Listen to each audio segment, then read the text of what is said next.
it is crazy that all the dogs I've ever had have not been reactive to people at all and just a lovely dog. And they're saying, they put like crying, laughing emoji faces, and it's on a video where we're talking about dogs growling and stuff. So basically they're being a smart ass saying like, well, when you know how to train your dog properly, you don't have issues, right? So I said, crazy that you've been lucky up until this point. Right. And they said, I plan on keeping myself lucky, raising my future dogs the same way that's been working out for me. Okay, bro. He wants a pat on the back. This segues because it's like people do sometimes just get really lucky with the dogs that they have. Like, really lucky. Yeah. Really lucky.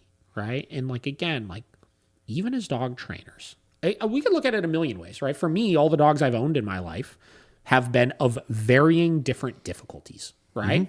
Yeah. And like some of them have just been easy as fucking cake, right? No problems, no issues, right? Yep. Super easy to actually train, stuff like that. Others have had behavioral issues they needed to work through. Like Cade, my German Shepherd, had aggression issues, right? Vinny, my Malinois, didn't have like, I hesitate to call it aggression issues, but like he was just a fucking weirdo. He's a Malinois. He's very skeptical of new people. You know, he had, you know, some quote unquote issues with people when he was younger. He was really difficult to train because of his like energy and stuff like that.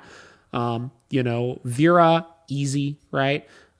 Deli, easy, but some dog aggression issues, you know. Waffles, easy, but fucking terrified of everything, which presents a level of difficulty to things. Yeah. And I could look at the end product of every one of them and say, all of my dogs are great dogs. And they are, right? Like, like they're all good, right? But sometimes I forget that every one of those dogs, I have a layer of management in place that are so minimal and so fucking, you know, like minor in some cases that it's like I forget it's even management. I just think like, oh yeah, there's good dogs, right?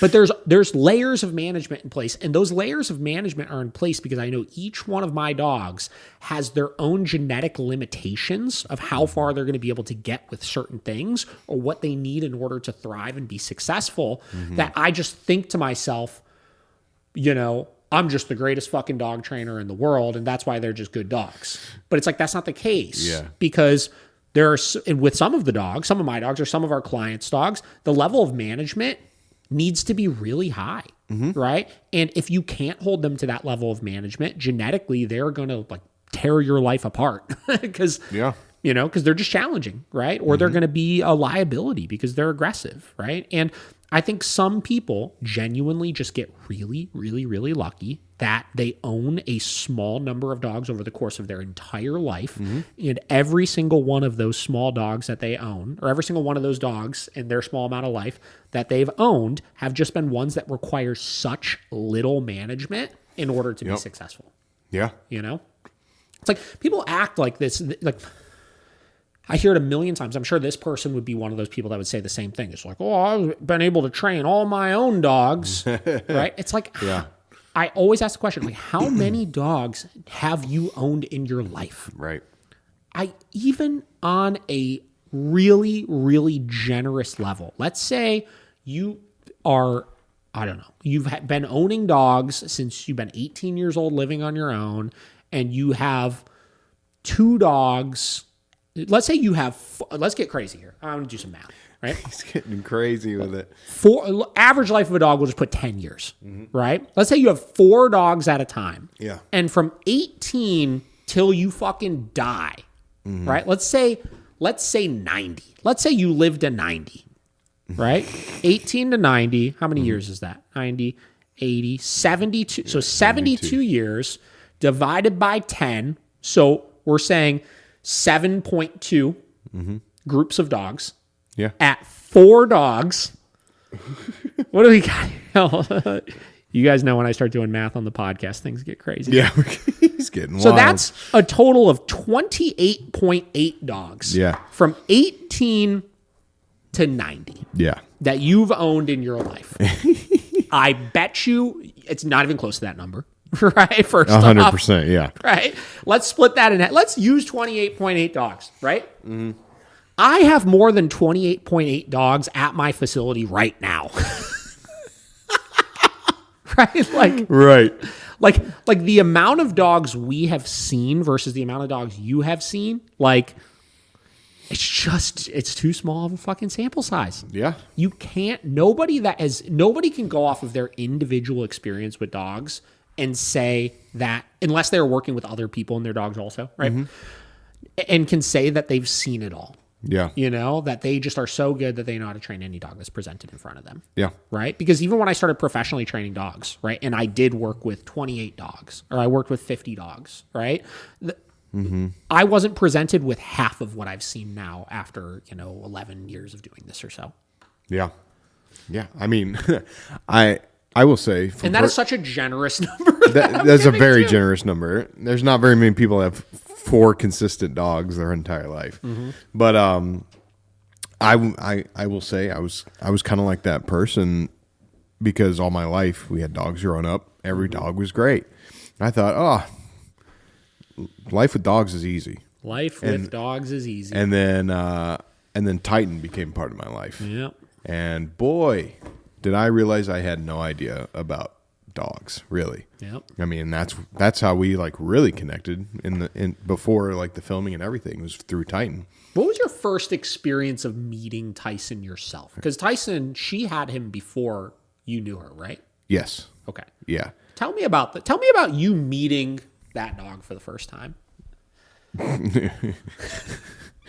It wasn't great. Yeah. Because she was living with her mom at the time.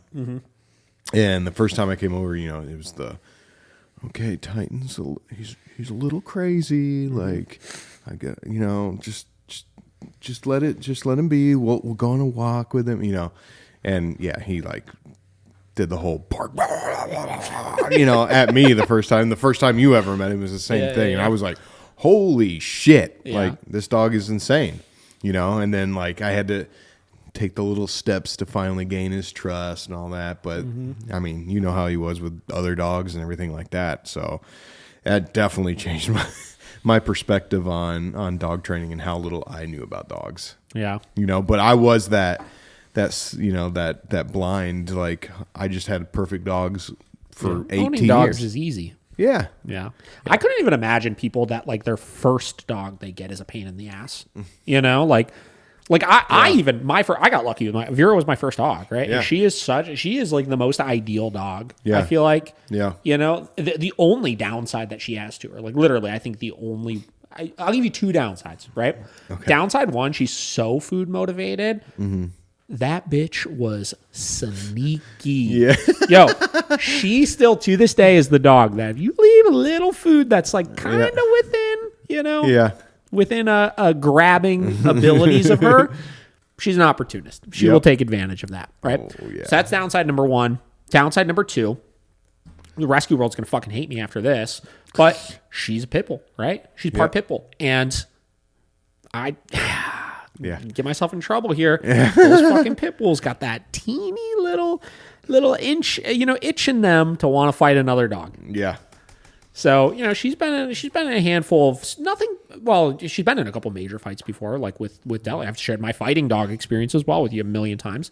But she's been in a couple little scraps with other dogs. She's a dog that if there's a fight going on, she kind of wants to get herself into it a little bit. Get a little tussle. But it's weird because like she is like there's like I'm really getting myself in trouble with pit bull stuff today.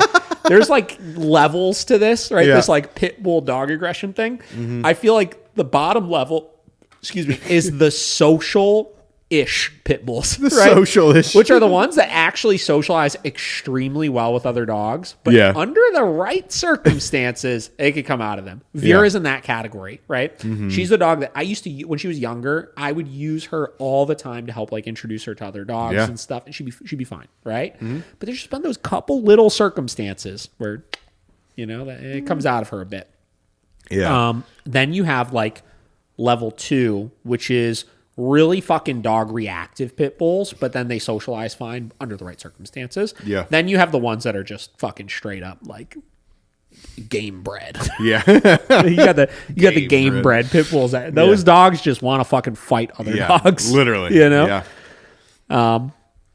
Yeah, it's crazy, man. But like, I warn clients all the time that have pitties, like they're great dogs. I love them. I got 2, right? I like them. Yeah. But I warn everybody that has them, especially people that have the social-ish pit bulls. I just warn them, guys, I'm so happy your dog socializes well, but please just don't take him to the dog park because under the right circumstances, something may happen. We had one that comes to us all the time. This dog, Gracie, right? And Gracie was the social pit bull owned by the loving family that just loved her. So like they would take her everywhere and socialize her all the time, stuff like that. And she would just always be fine. Always be fine. And then I remember just one day, the right circumstances of things happen. Yep. And that bitch tried to go after another dog. Yeah. And the owners were so shocked. They were like, oh my God. Yeah. Like, how could this happen? Where did this come from? Where did this come from? And it's like, yeah. social-ish. Yeah, social-ish. Yeah. What the hell was I getting at? Oh, yeah, we were talking about getting lucky with dogs. Yeah, so a lot of people just get lucky. Even if you've owned 28.8 dogs in your entire life at 90 years old. And most of the people that tell me this are like 40, like or 45 or something. So it's like, what's the math on that? Like fucking, 10 dogs, maybe something like that. So that's, that's how you get lucky with dogs.